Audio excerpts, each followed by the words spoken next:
Speak the speech, I pray you, as I pronounced it to you, trippingly on the tongue. But if you mouth it, as many of our players do, I had a leaf the town crier spoke my lines, nor do not saw the air too much with your hand, thus but all gently, for the very torrent, tempest, and as I may say, the whirlwind of passion. You must acquire and beget a temperance that may give it smoothness. Oh, it offends me to the soul to hear a robustious, periwig-pated fellow tear a passion to tatters, to very rags, to split the ears of groundlings, who for the most part are capable of nothing but inexplicable dumb shows and noise. I would have such a fellow whipped for o'erdoing a termagant. It Herod's Herod, pray you, avoid it. I warrant your honour.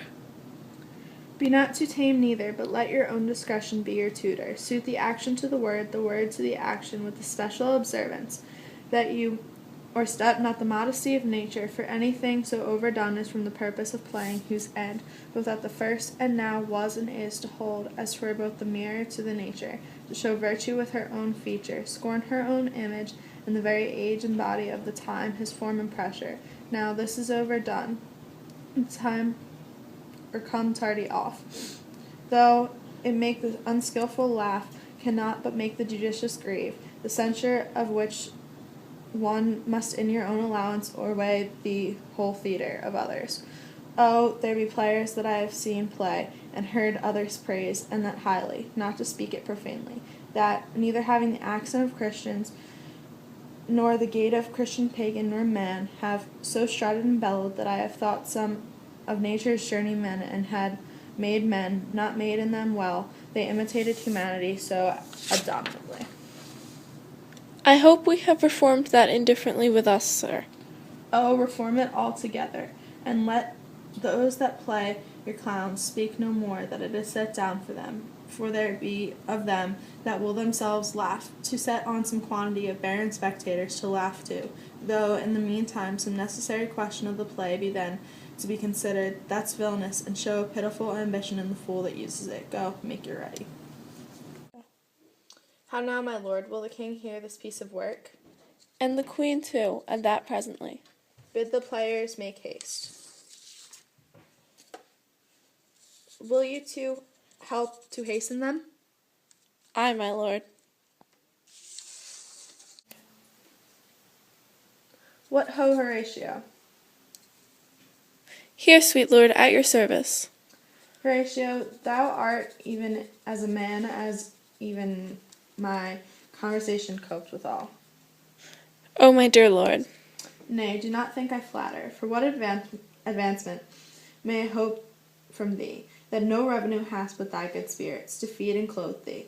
Why should the poor be flattered? No, let the candid tongue lie absurd pomp, and crook the pregnant hinges of the knee, where thrift may follow fawning. Dost thou hear? Since my dear soul was mistress of her choice, and could men distinguish her election, hath sealed thee for herself, for thou hast been as one in suffering all that suffers nothing, a man that fortune's buffets and rewards hast taken with equal thanks, and blessed are those whose blood and judgment are well committed, that they are not pipe for fortune's finger to sound what stop she please. Give me that man that is not passion's slave, and will wear him in my heart's core, aye, in my heart of heart, as I do thee. Something too much of this. There is a play tonight before the king. One scene of it comes me the circumstance which I have told thee of my father's death. I prithee what thou hast, seest that act afoot, even with the very comments of thy soul. Observe mine uncle, if his occult guilt do not itself unkettle in one speech. It is damaged ghost that we have seen, and my imaginations are as foul as Vulcan's stiffy. Give him heedful note, for I mine eyes will rivet to his face, and after we will both our judgments join in the censure of seeming. Well, my lord, if a steal aught whilst this play is playing, and escape detecting, I will pay the thief. They are coming to the play. I must be idle. Get you a place. How fares our cousin Hamlet? Excellent. I faith of the chameleon's dish. I eat the air, promise crumbs. You cannot feed capon so.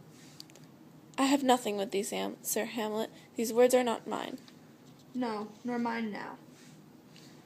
My lord, you played once in the university, you say? That I did, my lord, and was accounted a good actor. What did you enact? I did enact Julius Caesar. I was killed in the Capitol. Brutus killed me. It was a brute part of him to kill so capital a calf there. Be the players ready? Ay, my lord, they stay upon your patience. Come hither, my dear Hamlet, sit by me. No, good mother, there's metal more attractive. Oh ho, do you mark that? Lady, shall I lie in your lap? No, my lord. I mean my head upon your lap. Ay, my lord. Do you think I meant country matters? I think nothing, my lord. That's a fair thought to lie between maids' legs. What is, my lord? Nothing. You are merry, my lord. Who, I? Ay, my lord. O God, your only jig maker, what should a man do but be merry? For look, how cheerfully my mother looks, and my father died within 2 hours. Nay, 'tis twice 2 months, my lord. So long? Nay then, let the devil wear black, for I'll have a suit of sables. O heavens, died 2 months ago, and not forgotten yet? Then there's hope a great man's memory may outlive his life half a year. But by Our Lady he must build churches, then or else shall he suffer, not thinking on with the hobby horse, whose etaph is for the hobby horse is forgot. We shall know by this fellow the players cannot keep counsel, they'll tell all. Will he tell us what the show meant? Aye, or any show that you'll show him. Be not you ashamed to show. He'll not shame to tell you what it means. You are not. I'll like the play. For us and for tragedy, here stopping to your clemency, we beg your hearing patiently. Is this the prologue or the posy of a reign? 'Tis brief, my lord. As a woman's love. Madame, how you like this play? The lady doth protest too much, methinks. Oh, but she'll keep her word. Have you heard the argument? Is there no offense in it? No, they do but jest poison in jest, no offense in the word. What do you call the play? The Mousetrap, Mary Howe, tropically. This play is the image of a murder done in Vienna. Gonzago is the Duke's name, his wife Baptista. You shall see the anon. 'Tis a knavish piece of work, but what of that, your majesty, and we that have free souls, it touches us not. Let the galled jade which withers are unwrung.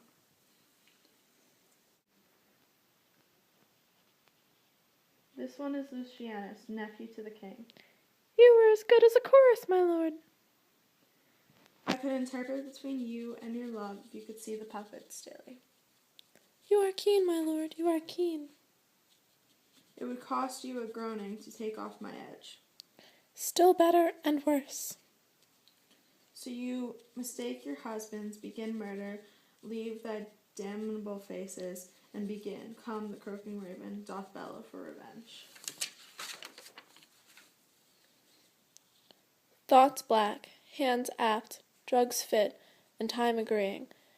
Confederate season, else no creature seeing, thou mixture rank of midnight weeds collected, with Hecate's ban thrice blasted, thrice infected, thy natural magic and dire property, on wholesome life usurp immediately.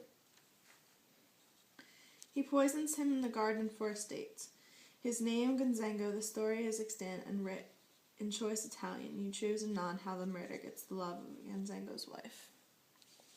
The king rises. What, frighted with false fire? How fares my lord? Give o'er the play. Give me some light, away! Lights, lights, lights!